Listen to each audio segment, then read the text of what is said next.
Welcome back to Halftime. This book is written by Bob Buford, and I know it's been written a while. I just haven't come across to when it was copyright. So just letting you know, it's not my work. It's written by John Buford, and I'm sharing it around my birthday because I believe my life is in second half. I believe a lot of young children, a lot of not children, teenagers, young people are not sure what to do with themselves, where to go. They don't have a direction. I am at this age over half a century, and I'm still trying to figure out and navigate where I'm going. So if I want my life to be of purpose and I want to leave a legacy, I have to make sure that I'm putting the right leader in charge of my life who has always been God. And I want to make sure that I have a plan, but not my plan, but God's will, if you understand me. So this is the second part. The last part I read, I think I stopped on page 37. And the last sentence says, I believe that is because most of us are stuck somewhere between first and second base. I think that's where I stopped. Yes.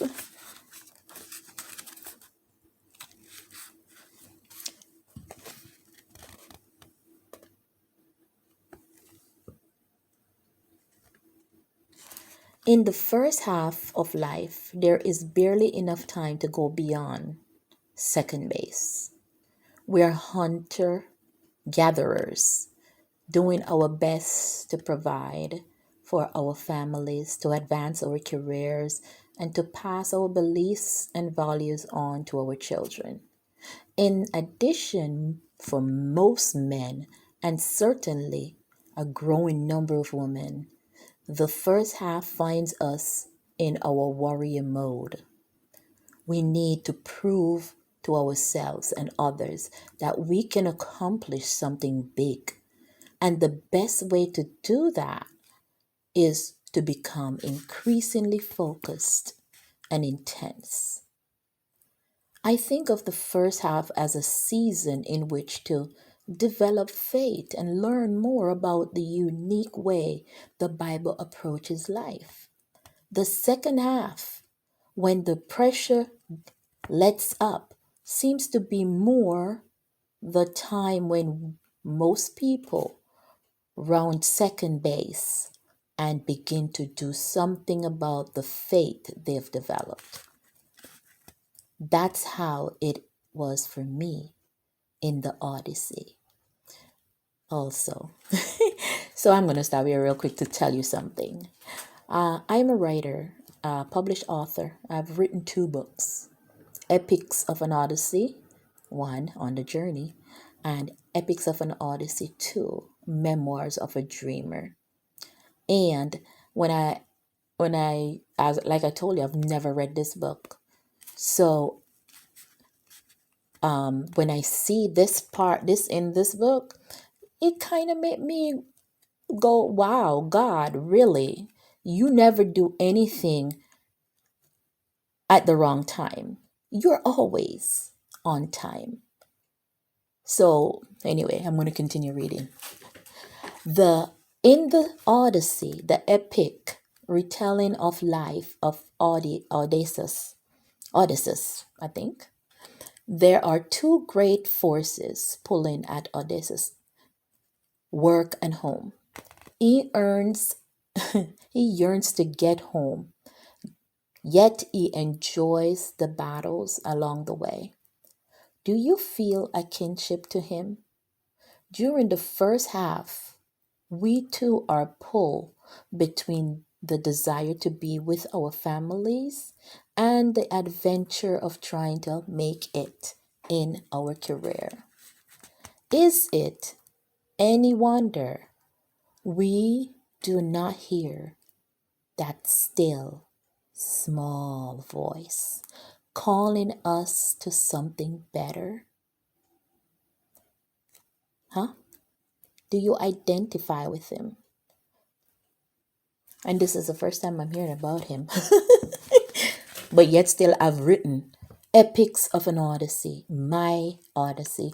I've heard about Odysseus in the sense that they were like journeys or stuff they were talking about in, I don't even remember what it was, honestly. But it really just kind of surprised me that I feel like it's been explained to me what I've written. I don't know where the name Epics of an Odyssey even came from. I just remember looking up the word epic and Odyssey to see what they meant.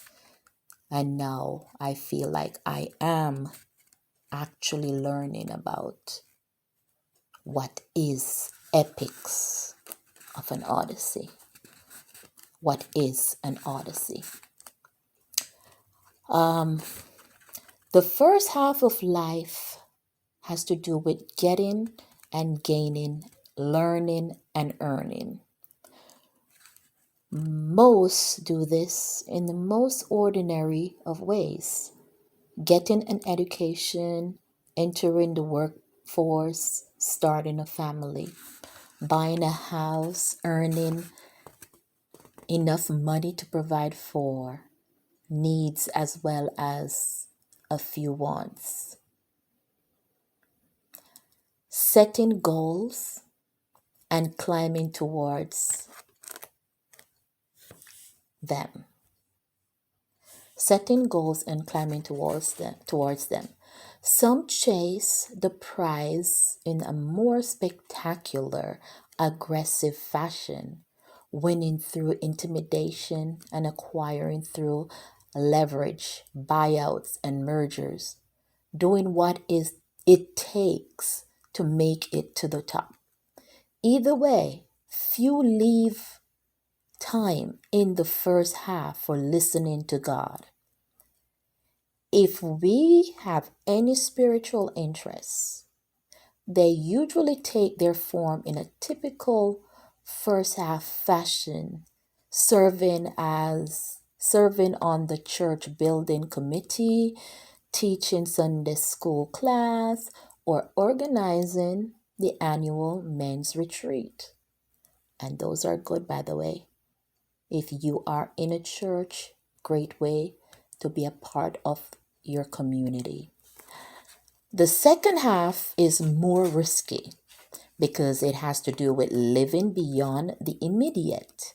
It is about releasing the seed of creativity and energy that has been implanted within us, watering and cultivating it so that we may be abundantly fruitful. It involves investing our gifts in service to others and receiving the personal joy that comes as a result of that spending. This is the kind of risk for which entrepreneurs earn excellent returns much of the time. True entrepreneurship is not foolhardy, nor does it require particular courage.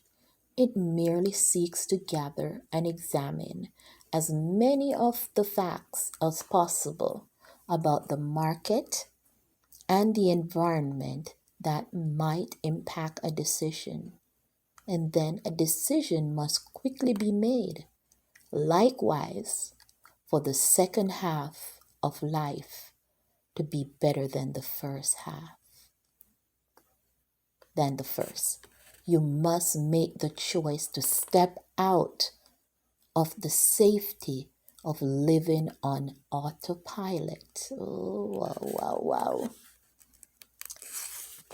You must wrestle with who you are, why you believe what you profess to believe about life, and what you do to provide meaning and structure to your daily activities and relationships. There is a risk in this decision, in tossing aside the security blanket that keeps you safe and warm in your cautiously controlled zone of comfort. You may have to set aside familiar markers, familiar markers and reference point. You may feel, at least at first, that you are losing control of your life. To which I say, good for you. Yay, Jenny, way to go, girl. It really is good for you to surrender control. And in the process, ooh, let me tell you about that. And in the process, come more fully to your senses. These senses that enable you to be aware of life's adventure and its rewards. Oh boy, I have to tell you this again. There is a risk in this decision, in tossing aside the security blanket. A lot of us live in comfort zone, and we don't want nothing messing up or changing it. We become so comfortable that we become lazy. Another word is lackadaisical. We don't want to move. We don't want no shift under us. It says, and you have, in tossing aside the security blanket that keeps you safe and warm in your cautiously controlled zone of comfort, you may have to set aside all that you think you know, those familiar markers and reference points. You may feel, at least at first, that you're losing control of your life. But that's where the blessing starts, I think. When you lose control by placing it in God's hands and leaving it there.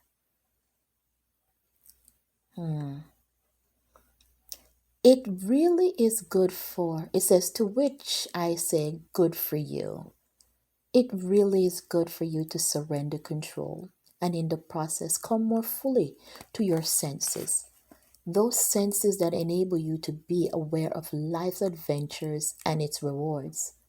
Your future, particularly in turbulent times such as these, is in great measure beyond your control. No matter how hard you try to nail it down or plan it up, this is true. Whatever season of life you find yourself passing through, yet perhaps it is most resonant for those who are approaching their approaching their middle years, as I think within the past decade. For me, the transition into the afternoon of life was a time for reordering my time and my treasure, for reconfiguring my values and my vision of what life could be. It represented more than a renewal. It was a new beginning. It was more than a reality check. It was a fresh and leisurely look into the holiest chamber of my own heart, affording me at last an opportunity to respond to my soul's deepest longings. Oh, Jesus. Peel the layers away, Lord. And it was, as it turned out, a time to plant and a time to uproot, a time to weep and a time to laugh, a time to mourn and a time to dance, a time to search and a time to give up, a time to keep and a time to throw away. It has been the most important time in my life. So far, writer and director Norman Corwin, now in his 80s, recently recalled his transition into middle age in the book The Ageless Spirit. I remember now that the toughest birthday I ever faced was my 40th. It was a big symbol because it said goodbye, goodbye, and goodbye to youth.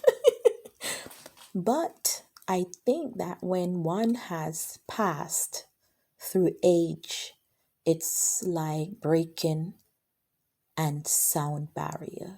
It's like breaking a sound barrier.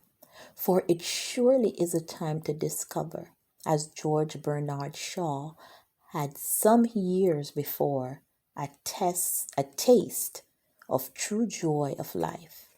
He described it this way: this is the joy in life, the being used for a purpose, recognized by yourself as a mighty one, the being a force of nature instead of a feverish, selfish little clod of ailment and grievances, complaining that the world will not devote itself to making you happy. Boo-hoo. I am of the opinion that my life belongs to the whole community, and as long as I live, it is my privilege to do it. It's my privilege to do for it whatever I can. I want to be thoroughly used up when I die. Yes, for the harder I work, the more I live. I rejoice in life for its own sake. Life is no brief candle to me. It is a sort of splendid torch which I've got a hold of for the moment. And I want to make it burn as brightly as possible, because handing it on to future generation before handing it on to future generations. In the introduction, I asked you to write your own epitaph to help you begin to think about your second half. Here's a question that will help you with the same goal. If your life were absolutely perfect, how would it look to you? That's something worth mulling over for a good while, because the picture that will emerge is a snapshot that will help you find your bliss, your blessedness, but it will be an accurate picture only to the extent that you listen to the still small voice within you.